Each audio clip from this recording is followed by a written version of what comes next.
ನಮಸ್ಕಾರ just talk YouTube ಚಾನಲ್ಗೆ ಸ್ವಾಗತ. Welcome back my YouTube channel.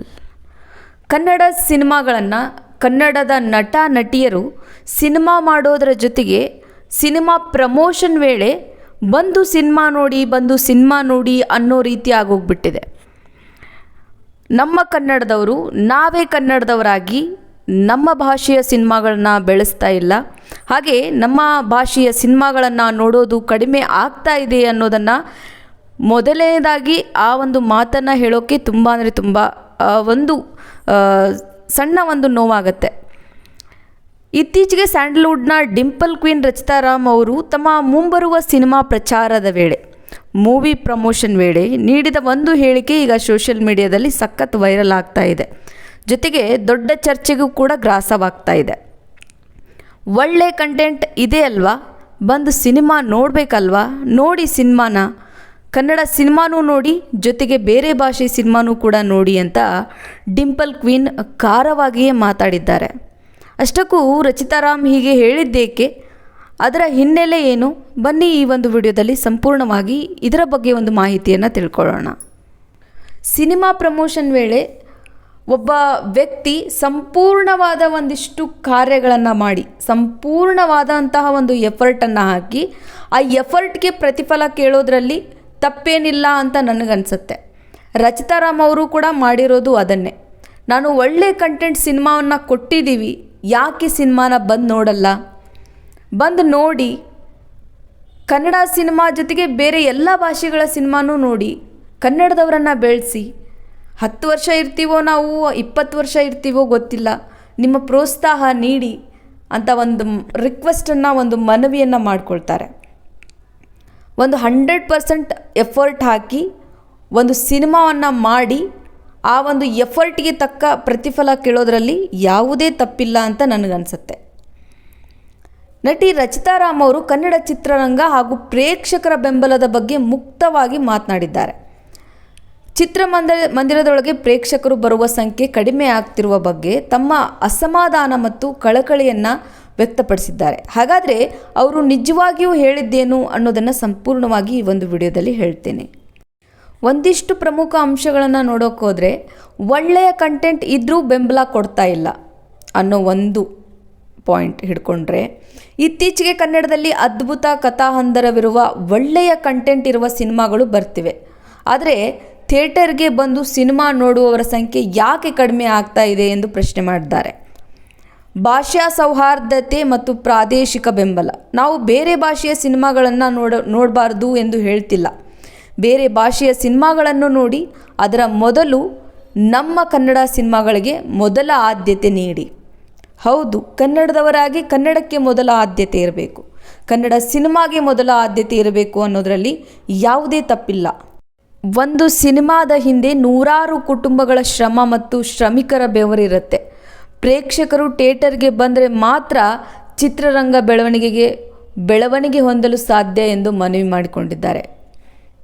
ಇನ್ನು ರಚಿತಾ ರಾಮ್ ಅವರ ಈ ಒಂದು ಸ್ಟೇಟ್ಮೆಂಟ್ ಸೋಷಿಯಲ್ ಮೀಡಿಯಾದಲ್ಲಿ ಹೆಂಗಾಗೋಗ್ಬಿಟ್ಟಿದೆ ಅಂದರೆ, ಒಂದು ವರ್ಗದ ಪ್ರೇಕ್ಷಕರು ರಚಿತಾ ರಾಮ್ ಹೇಳಿರೋದು 100% ನಿಜ, ಒಳ್ಳೆಯ ಸಿನಿಮಾಗಳನ್ನು ನಾವು ಥಿಯೇಟರ್ನಲ್ಲೇ ನೋಡಿ ಪ್ರೋತ್ಸಾಹಿಸಬೇಕು ಎಂದು ಬೆಂಬಲ ಸೂಚಿಸಿದ್ದಾರೆ. ಇನ್ನೊಂದು ಕಡೆ ಕೆಲವರು ಟಿಕೆಟ್ ದರಗಳು ಹೆಚ್ಚಾಗಿರುವುದು ಹಾಗೂ OTT ಟ್ರೆಂಡ್ನಿಂದಾಗಿ ಜನರು ಥಿಯೇಟರ್ಗೆ ಬರೋದು ಕಡಿಮೆಯಾಗಿದೆ ಎಂದು ಅಭಿಪ್ರಾಯ ಪಡ್ತಾ ಇದ್ದಾರೆ.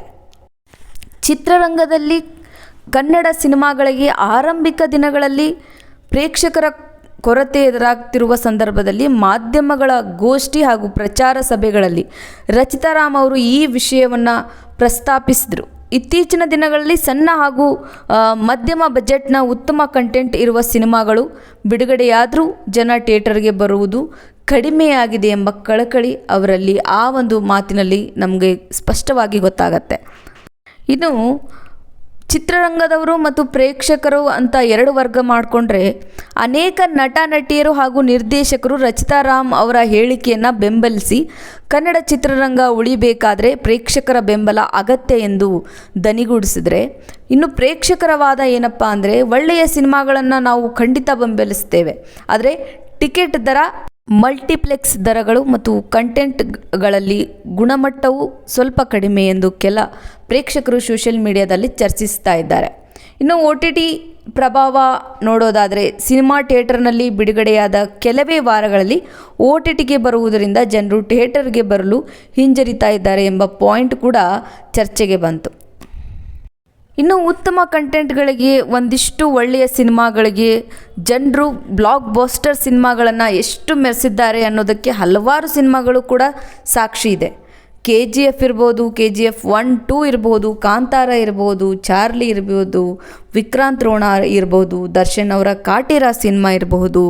ಹೀಗೆ ಸಾಕಷ್ಟು ಸಿನಿಮಾಗಳನ್ನು ನಾವು ಜನರು ಮೆರೆಸಿರೋದನ್ನು ಕೂಡ ನಾವು ನೋಡಿದ್ದೀವಿ. ಹಾಗೆ ಸಿನಿಮಾ ಮಾಡೋದು ಮುಖ್ಯ, ಆದರೆ ಅದಕ್ಕೂ ಇನ್ನೊಂದು ಮುಖ್ಯ, ವೀಕ್ಷಕರು ಬಂದು ಸಿನಿಮಾ ನೋಡೋದು ತುಂಬ ಮುಖ್ಯ ಆಗತ್ತೆ. ವೀಕ್ಷಕರು ಬಂದು ಸಿನಿಮಾ ನೋಡಬೇಕು ಅಂದರೆ ಅಲ್ಲಿ ಟಿಕೆಟ್ ಒಂದು ವ್ಯವಸ್ಥೆ ನೋಡಬೇಕಾಗತ್ತೆ.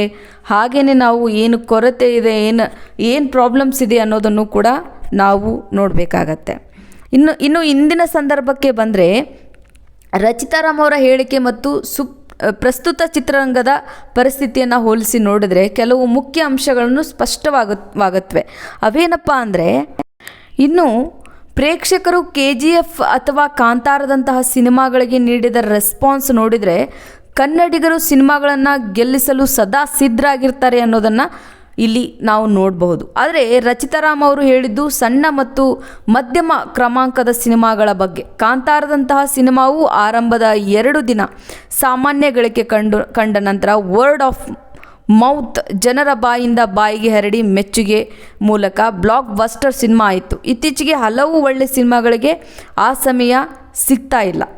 ಅಂದರೆ ಇನ್ನೊಂದು ಥರ ನೋಡೋದಾದರೆ, OTT ಹಾಗೂ ಟಿಕೆಟ್ ದರ ಪ್ರಭಾವ ನೋಡೋದಾದರೆ, KGF ರೀತಿಯ ಬಿಗ್ ಸ್ಕ್ರೀನ್ ಅನುಭವ ಕೊಡುವ ಸಿನಿಮಾಗಳಿಗೆ ಜನ ಎಷ್ಟೇ ಟಿಕೆಟ್ ದರ ಇದ್ದರೂ ಥಿಯೇಟರ್ಗೆ ಬರ್ತಿದ್ದಾರೆ. ಆದರೆ ಸಾಧಾರಣ ಅಥವಾ ಡ್ರಾಮಾ ಜಾನರ್ ಒಳ್ಳೆ ಕಂಟೆಂಟ್ ಸಿನಿಮಾಗಳನ್ನು ಇನ್ನೊಂದೆರಡು ವಾರ OTTಯಲ್ಲೇ ನೋಡೋಣ ಎಂದು ಜನ ಕಾಯ್ತಾ ಇದ್ದಾರೆ. ರಚಿತಾ ರಾಮ್ ಅವರು ಆ ಒಂದು ಮನಸ್ಥಿತಿ, ಆ ಒಂದು ಪ್ರಶ್ನೆಯನ್ನು ಇಟ್ಟುಕೊಂಡವ್ರಿಗೆ ಈ ಒಂದು ಮಾತನ್ನು ಹೇಳ್ತಾ ಇದ್ದಾರೆ. ಕನ್ನಡದ ಜನ ಎಂದಿಗೂ ಒಳ್ಳೆ ಕಂಟೆಂಟನ್ನು ಕೈ ಬಿಟ್ಟಿಲ್ಲ. KGF, ಕಾಂತಾರ, ಕಾಟೇರಗಳ ಸಕ್ಸಸ್ ಇದಕ್ಕೆ ಸಾಕ್ಷಿ. ಆದರೆ ಪ್ರತಿಯೊಂದು ಸಣ್ಣ ಒಳ್ಳೆ ಸಿನಿಮಾವೂ ಕೂಡ ಕಾಂತಾರದಷ್ಟೇ ದೊಡ್ಡ ಮಟ್ಟದಲ್ಲಿ ಪ್ರಚಾರ ಪಡೆಯಲು ಸಾಧ್ಯವಾಗುವುದಿಲ್ಲ. ಆದ್ದರಿಂದ ರಚಿತಾ ರಾಮ್ ಅವರು ದೊಡ್ಡ ಸಿನಿಮಾಗಳ ಜೊತೆಗೆ ಸಣ್ಣ ಬಜೆಟ್ನ ಒಳ್ಳೆಯ ಕಂಟೆಂಟ್ ಸಿನಿಮಾಗಳಿಗೂ ಆರಂಭದಲ್ಲೇ ಥಿಯೇಟರ್ ಬೆಂಬಲ ನೀಡಿ ಎಂದು ಪ್ರೇಕ್ಷಕರಲ್ಲಿ ವಿನಂತಿಸಿಕೊಂಡಿದ್ದಾರೆ. ಎಸ್, ಅಫ್ಕೋರ್ಸ್ ಕನ್ನಡ ಸಿನಿಮಾವನ್ನು ಕನ್ನಡಿಗರಾಗಿ ನಾವು ಬೆಳೆಸಲೇಬೇಕು ಅಂತ ಹೇಳ್ತಾ, ಪ್ರತಿಯೊಂದು ಸಿನಿಮಾನ ನಾವು ಥಿಯೇಟರ್ಗೆ ಹೋಗಿ ನೋಡೋಣ ಅಂತ ಹೇಳ್ತಾ ಇವತ್ತಿನ ಈ ಒಂದು ವಿಡಿಯೋನ ಮುಗಿಸ್ತಾ ಇದ್ದೀನಿ.